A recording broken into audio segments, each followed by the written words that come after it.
City Traffic Management System kon sa TMS sa Lapu-Lapu City mopatuman og one-way scheme sa Karahay Timpulok Road ug sa Tumulak Street at Tulunya sa Solemn Food Precision. Samtang pipila ka mga daan usab siradaan alang sa mga motorista. Sulod sa kapin 2 ka oras, siluan meron din sa report.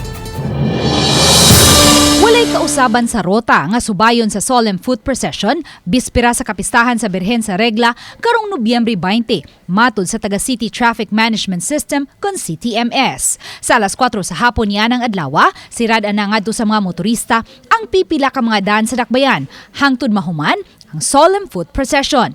Kini naglakip sa GY de la Serna Street, paingon sa eskina sa PS Osmeña Street, ngadto na sa eskina sa Mantawi Road. P. Rodriguez Street, gikan sa eskina BM de Mataga Street. Lopez Haina Street, gikan sa eskina Punta Rizal. Ang tibok stretch sa Ompad Street, ug R. de la Serna Street, ug Manggubat Street. Tanang access paingon sa simbahan ug sa parking area during this time kanang sa procession wala gi access di kalusot. Kung ilang plano nga musimba nung nanang adlaw, mas mayo musayo-sayo sila before 4 o'clock. So mayo alas 3 na nandito sila sa simbahan. Subay ni ini, naghanay na ang CTMS ug bagong traffic plan. Kini tungod kay ang Karahay Timpulok Road ug ang A. Tumulak Street nga giila sa CTMS nga mga diversion road alang sa mga motorista nga gikan sa Cordova, Babag ug Kalawisan, parehong may nagpadayong road concreting ug drainage project.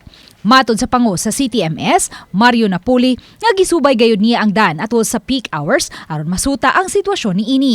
Makighinabi usab si Napoli sa mga kontraktor sa duha ka naasong road projects alang sa ipatumang one-way scheme niya ng adlaw. Ni aman diri ang kaut, lisod kayo pertiging gamaya. Paita. Delikado lagi.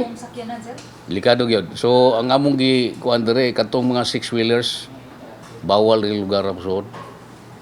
Kay basin niyag mahog nakadakong problema. Kaya mo nag-istudyahan gyud para ang gikan sa dire pas-pas siyang movement kay one way man. Uban ni Marlon Melgazo, Luan Merondina, Balitang Bisdak.